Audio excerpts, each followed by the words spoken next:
Hello, good morning students. बेटा आपको ध्यान होगा हमने जो लास्ट लेक्चर किया उसमें इलेक्ट्रोकेमिकल सेल और उसकी रिप्रेजेंटेशन ये किए थे।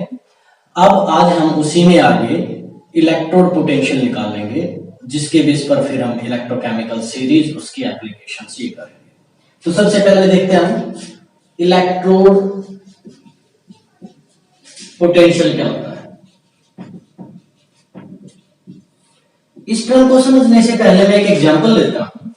सपोज मैंने ये वेसल लिया, कोई भी 3 वेसल लिए, इनमें अलग अलग कोई इलेक्ट्रॉन्स है हमारी, और जिस मेटल की हमने इलेक्ट्रोड रखी उसी मेटल के आयन का सॉल्यूशन है।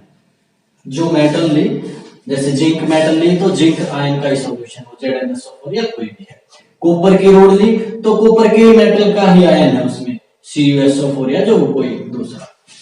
तो जो मेटल ले जिसकी रोड है उसी के आयन का सॉल्यूशन डाल दिया। अब हमारे पास 3 पॉसिबिलिटीज हैं। या तो जब ये अपने आयन के कांटेक्ट में आए, जैसे मेटल N पॉजिटिव आयन है, तो ना तो ये इलेक्ट्रॉन गेन करें आयन ना लॉस करे, या क्या हो सकता है, ये मेटल क्या करे, उसको इलेक्ट्रॉन लॉस कर दे, वो गेन कर ले, या ये मेटल उससे इलेक्ट्रॉन गेन कर ले, वो लॉस कर ले। 3 ही पॉसिबिलिटीज हैं। या तो क्या होगा, जो मेटल है N पॉजिटिव, ये N इलेक्ट्रोड से लेंगे आयन और किस में कन्वर्ट हो जाएंगे, मेटल में। या जो मेटल थी वो किस में कन्वर्ट हो जाएगी, मेटल हमारी इलेक्ट्रॉन लॉस कर रही है, या मेटल इलेक्ट्रॉन गेन कर ले, मेटल N इलेक्ट्रॉन्स गेन करे और किस में कन्वर्ट हो जाए, मेटल N पॉजिटिव में। या तीसरा केस क्या था, ना ही गेन करे ना लॉस करे। जनरली हम क्या कह सकते हैं, या तो इलेक्ट्रॉन गेन करेगी या लॉस करेगी, इनमें से कोई काम नहीं। तो इसी के बेस पर अगर मेटल की टेंडेंसी है गेन करने की, मेटल की टेंडेंसी क्या थी, गेन करने की, ज्यादा रिएक्टिव थी, आयन से इलेक्ट्रॉन गेन किया, तो मेटल का क्या हो जाएगा, रिडक्शन, और उसके क्या निकलेगा, रिडक्शन पोटेंशियल। अगर मेटल लॉस करे, लॉस इलेक्ट्रॉन, तो क्या हो जाएगा, ऑक्सीडेशन, तो क्या हो जाएगा, ऑक्सीडेशन पोटेंशियल। या तो रिडक्शन होगा या ऑक्सीडेशन। तीसरे केस को आगे एक्सप्लेन करेंगे। या तो ऑक्सीडेशन होगा जनरली, या रिडक्शन। ऑक्सीडेशन हुआ तो ऑक्सीडेशन पोटेंशियल, रिडक्शन हुआ तो रिडक्शन पोटेंशियल। ओके, अब हमें निकालना है किसी भी मेटल का, जो भी मेटल हमें गिवन है, इलेक्ट्रोड पोटेंशियल। अब अकेला हाफ सेल तो पॉसिबल ही नहीं है, या तो ऑक्सीडेशन आप अकेला ले, रिडक्शन आप अकेला ले, वो लॉस या गेन कर पाए। उसे हमें किसी ना किसी से कनेक्ट करना पड़ेगा, जैसे इलेक्ट्रोकेमिकल सेल में एक ऑक्सीडेशन ऑफ और एक रिडक्शन ऑफ। अब अगर हमने 2 को कनेक्ट किया तो उनका क्या जाएगा, पोटेंशियल डिफरेंस, ये आ जाएगा, सॉरी वोल्टमीटर। तो यहां पर रीडिंग उनका पोटेंशियल डिफरेंस आ जाएगा। ठीक है, अब इसके केस में हम क्या करेंगे, एक हाफ सेल हमारा ऐसा चाहिए जिसका खुद का जो पोटेंशियल है वो 0, खुद का इलेक्ट्रोड पोटेंशियल 0, और उसके लिए हम क्या लेते हैं, स्टैंडर्ड हाइड्रोजन इलेक्ट्रोड पोटेंशियल या normal hydrogen electrode potential. Standard के केस में हम क्या लेंगे, एक वेसल में जो हाइड्रोजन लेंगे, हाइड्रोजन गैस और HCl सॉल्यूशन लेते हैं, एक ट्यूब टाइप से होगी हमारी, इसके अंदर प्लेटिनम ब्लैक से कोटेड कर देंगे, जिसे प्लेटिनम ब्लैक बोल देंगे, कनेक्टिंग वायर है इसकी। इसके अंदर हम क्या फिल करते हैं, H2 गैस। बाहर क्या लेते हैं हम, इसी के आयन लेने हैं, मींस हमने ले लिया HCl सॉल्यूशन। अब इसको हम कनेक्ट करेंगे। अगर हमने जो प्रेशर लिया 1 एटमॉस्फेरिक लिया तो नॉर्मल हो जाएगा, अगर हमने 1 बार लिया तो स्टैंडर्ड हो जाएगा। टेम्परेचर 298 रखेंगे, 298 केल्विन टेम्परेचर। अब इसमें होगा क्या, अब ये दोनों की तरह काम कर सकता है क्योंकि इसका जो स्टैंडर्ड हाइड्रोजन इलेक्ट्रोड पोटेंशियल है E नॉट ऑफ जो H2 2H पॉजिटिव है दैट इज 0.00 वोल्ट। अब इसको मैं जिससे कनेक्ट कर रहा हूं उस मेटल के ऊपर डिपेंड करेगा, वो ऑक्सीडेशन हाफ है या रिडक्शन हाफ का काम करे, कैसे, उसकी टेंडेंसीज के रिस्पेक्टिवली इलेक्ट्रॉन गेन करने की है या इलेक्ट्रॉन लॉस करने की है, वही डिसाइड करेगा कि हमारा ये हाफ सेल किस साइड जुड़ेगा। क्यों, क्योंकि जो हम यहाँ वोल्टमीटर कनेक्ट करते हैं ये इधर हमेशा लेते हैं नेगेटिव टर्मिनल, इधर लेते हैं पॉजिटिव टर्मिनल। अगर नेगेटिव नेगेटिव से जुड़े और पॉजिटिव पॉजिटिव से तो ये काम करेगा, डिफ्लेक्शन देगा, रिवर्स जोड़ा तो ये काम नहीं करेगा। चलो ये दोनों का काम कर सकता है तो पहले रिएक्शन लिख लेते हैं कि अगर ये काम करे as cathode, as cathode, cathode पर क्या होता है ऑब्वियसली रिडक्शन, तो कैथोड पर क्या होगा, अगर ये जाएगा तो जो H पॉजिटिव आयन है सॉल्यूशन में वो इलेक्ट्रॉन गेन करके क्या बनाएंगे H एटम प्राइमरी चेंज। हमें पता है हाइड्रोजन स्टेबल नहीं था, 2 H एटम ये जुड़ के क्या बना देंगे H2 गैस, जो क्या होगा हमारा सेकेंडरी चेंज। अगर ये काम करे एज एनोड, एनोड पर क्या होगा loss of electron means oxidation, तो जो H2 गैस है ये किस में कन्वर्ट होगी 2H पॉजिटिव और ये 2 इलेक्ट्रॉन लॉस कर देंगे, ये होगा। अब मैंने कहा कि डिपेंड करेगा हम किसके साथ इसको कनेक्ट करते हैं। सपोज एक रफ सा डायग्राम बना लेता हूं मैं इसको ऊपर से इरेज करके,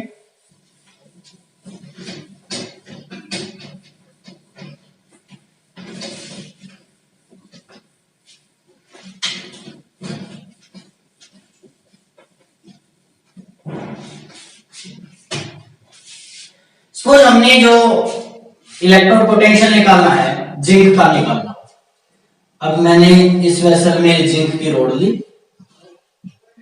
ZnSO4 सॉल्यूशन लिया,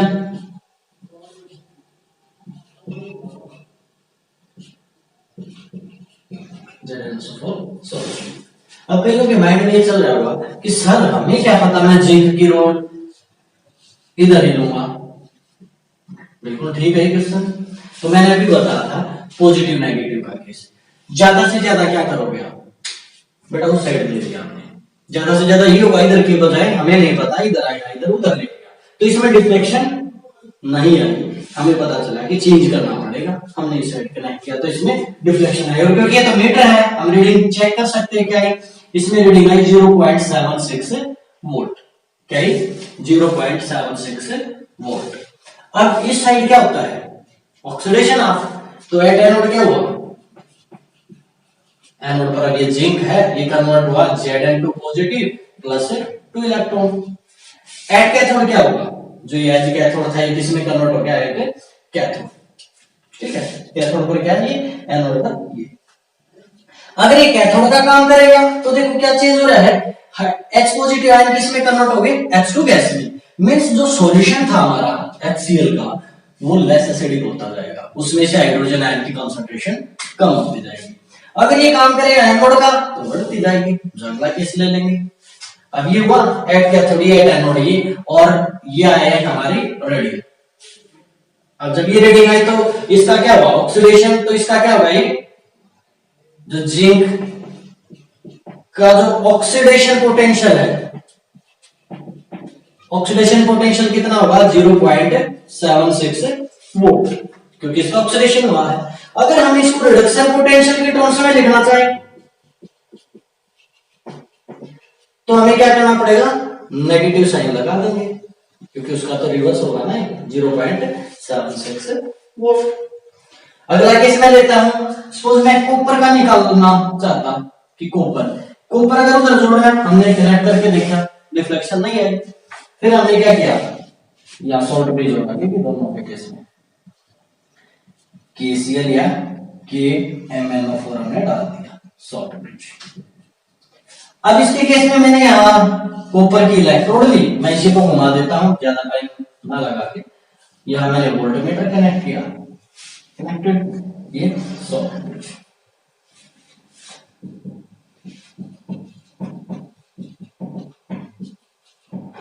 KCl या KMnO4। अब इसके केस में हमने यहां पर डाल दिया CuSO4, ऊपर की रोड ली थी। अब इसमें डिफ्लेक्शन हमने चेक की तो आई 0.344।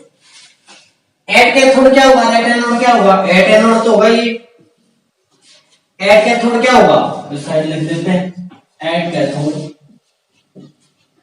कैथोड पर जो Cu2 पॉजिटिव है उसने जो ये 2 इलेक्ट्रॉन हाइड्रोजन ने लॉस किए, गेन किए, और किसमें कन्वर्ट हो गया, Cu। अब क्योंकि यहां पर क्या हुआ है रिडक्शन, तो ये क्या आया, reduction potential of copper that is 0.34 volt, इसी का प्लस का क्या है प्लस। अगर जो हुआ उसी की फॉर्मेट में लिखोगे तो प्लस है, उसको दूसरे टर्म में जैसे रिडक्शन हुआ, अगर मैं इसको ऑक्सीडेशन के टर्म में लिखूं तो नेगेटिव साइन आएगा।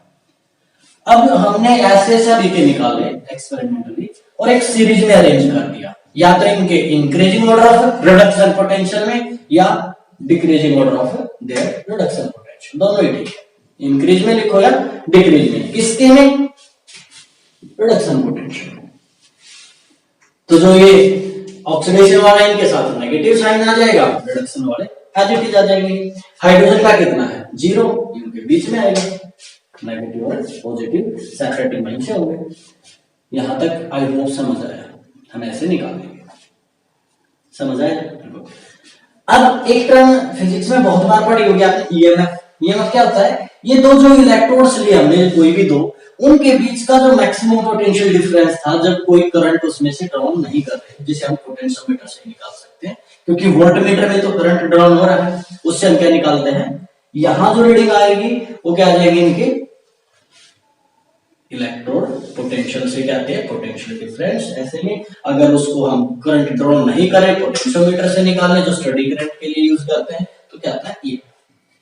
अब मैंने इन सब के निकाले और इसको एक सीरीज में कनेक्ट कर दिया, जिसको क्या नेम दिया हमने, इलेक्ट्रोकेमिकल सीरीज, जो आपके 10th क्लास में भी आई थी और 11th में भी आई थी प्रोडक्ट्स रिएक्शन में, और अब 12th में यहां आ गई। तो इलेक्ट्रोकेमिकल सीरीज में बता दो क्या क्या होती है। हर जो ये एलिमेंट्स हैं इनको इनके इंक्रीजिंग ऑर्डर या decreasing order of reduction potential में अरेंज करना। अब उस इलेक्ट्रोकेमिकल सीरीज के फायदे क्या हैं, दो चार के हम लिख लेते हैं एग्जांपल, उसके बाद देखते हैं कैसे यूज कर सकते हैं। सपोज हमें दे रखा हो Mg2 पॉजिटिव का दे रखा है नोट -2.37 2.7 Na पॉजिटिव का होता है, नेगेटिव में अगर मैं जिंक का लिख लेता हूं माइनस का 0.76 वोल्ट है, 7 कुछ बुक में 0 होगा कुछ में 1 होगा, Zn2 पॉजिटिव का। ई नोट अगर मैं चलो आयरन का लिख लेते हैं 2 पॉजिटिव के लिए, 3 में तो आ जाएगा पॉजिटिव का, तो ये क्या आ जाएगा माइनस का 0.44 वोल्ट। मैं लिख लेता हूं, चलो अब लिख लेते हैं हाइड्रोजन का, ई नॉट ऑफ हाइड्रोजन के लिए कितना आएगा, वो आएगा तुम्हारा 0.00 volt. E naught of copper का भी अभी हमने किया है 0.34 वोल्ट। एल्यूमिनियम, चलो सिल्वर का लिख लेते हैं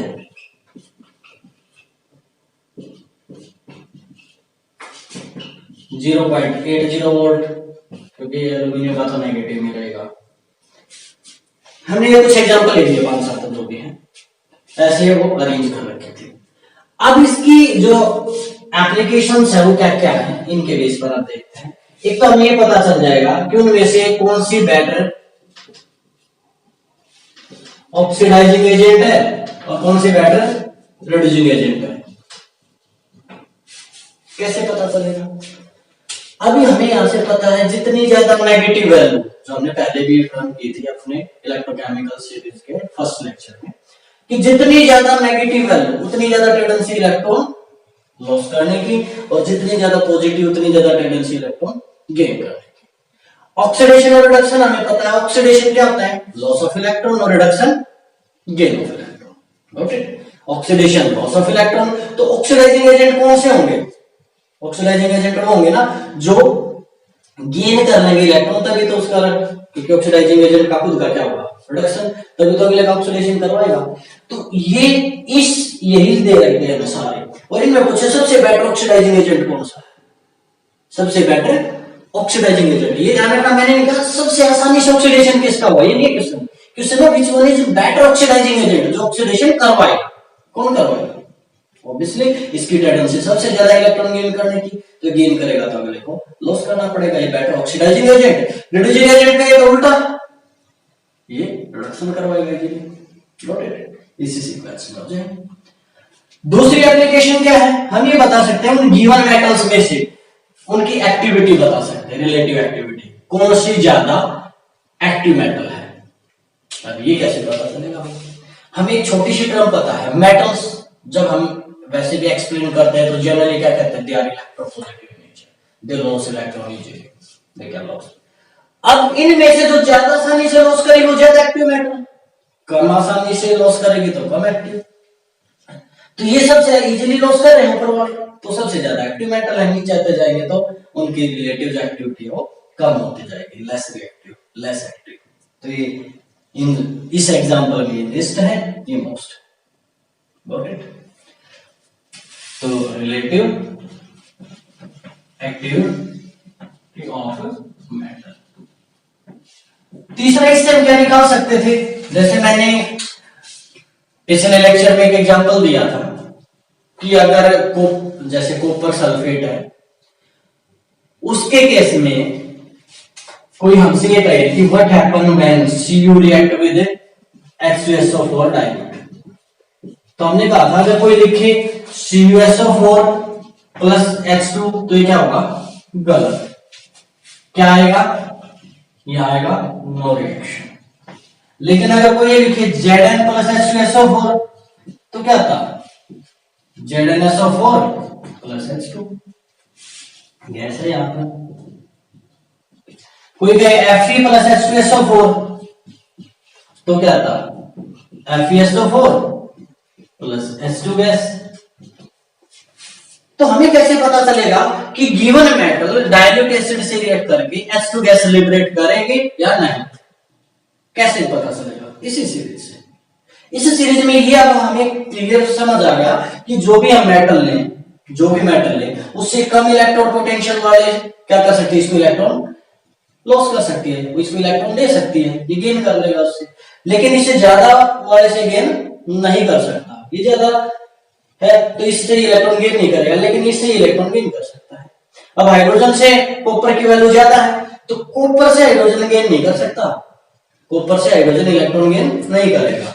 अब H2 गैस कब निकलेगी, एसिड क्या देगा, H पॉजिटिव आयन, अगर H पॉजिटिव आयन को इलेक्ट्रॉन नहीं देगा तो ये किसमें कन्वर्ट होगा, H2 गैस में, या इसको फुल उसमें लिखना है राउंड फिगर में तो 2H पॉजिटिव प्लस 2 इलेक्ट्रॉन ये मिलकर देंगे H2 गैस। अब ये दो इलेक्ट्रॉन कहां से आए, ये दो इलेक्ट्रॉन मेटल ही तो दे रही है, अब कॉपर तो इलेक्ट्रॉन दे नहीं सकता इसको, कॉपर से तो ले नहीं पाएगा, तो ये तो नो रिएक्शन। जिंक के केस में क्या हुआ, जो जिंक है ये कन्वर्ट हो गया Zn2 पॉजिटिव प्लस 2 इलेक्ट्रॉन, ये दो इलेक्ट्रॉन किसके पास गए और ये बन गई H2 गैस, सिंपली। तो तीसरा हमें क्या पता चला कि वो मेटल डाइल्यूट एसिड से रिएक्ट करके H2 गैस लिबरेट करेंगे या नहीं, कैसे पता चलेगा, जिसकी भी वैल्यू नेगेटिव है, क्योंकि जीरो है ना, सारे नेगेटिव से कम है, तो जिनका भी इलेक्ट्रोड पोटेंशियल नेगेटिव है वो सारे H2 गैस लिबरेट करेंगे, जिनका भी पॉजिटिव है वो नहीं करेंगे। अब अगर मैं Cu की जगह Ag लेता तो ये होता, ठीक है, समझ आया कैसे।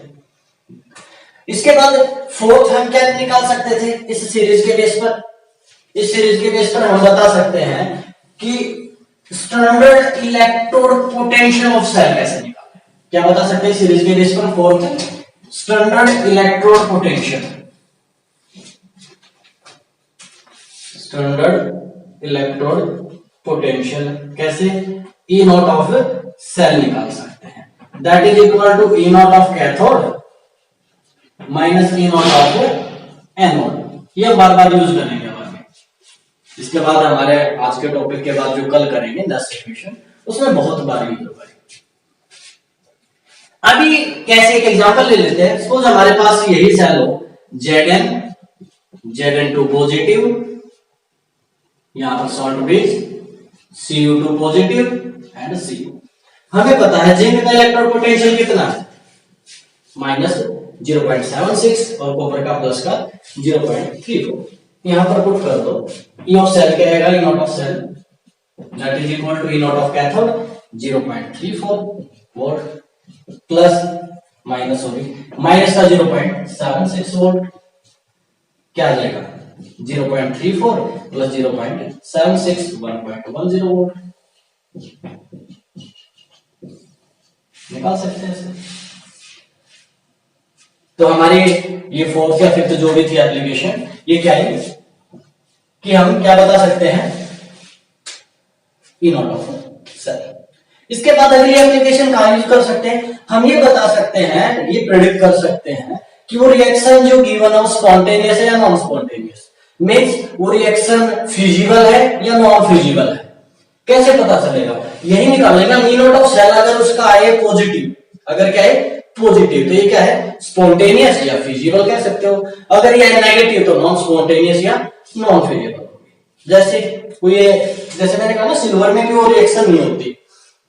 कोई हमसे कहता कि ये है Ag प्लस H2SO4 और सपोज उसने कहा ये बन गया AgSO4 प्लस H2। यस, तो हमें क्या पता है, इसका इलेक्ट्रोड पोटेंशियल पता है, क्या है ये है। अब क्योंकि इसने इलेक्ट्रॉन लॉस किया इस रिएक्शन में, तो अगर ऐसा होता, इफ पॉसिबल, मैंने डाल दिया, हमने एक केस कंसीडर किया समझने के लिए। अगर ऐसा होता तो यहां पर क्या हुआ है, ये ऐसे होता 2, तो इसका मतलब हुआ है Ag कन्वर्ट हुआ हमारा, Ag पॉजिटिव और एक इलेक्ट्रॉन दिया है, या 2 Ag 2 इलेक्ट्रॉन देंगे 2 Ag पॉजिटिव बन गए, और 2 H पॉजिटिव ने क्या किया, वो 2 इलेक्ट्रॉन लेके H2 गैस बने। तो इसका मतलब ये क्या है एनोड और ये क्या है कैथोड। इस फॉर्मूले में पुट करो, क्या था ई नॉट ऑफ सेल क्या आएगा हमारा, ई कैथोड, कैथोड पर क्या है हमारा 0.00 माइनस ई एनोड क्या है प्लस का 0.80 वोल्ट, ये आएगा माइनस का 0.80 वोल्ट।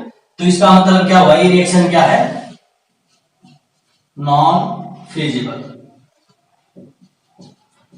या नॉन स्पॉन्टेनियस, ऐसे हम चेक कर सकते हैं।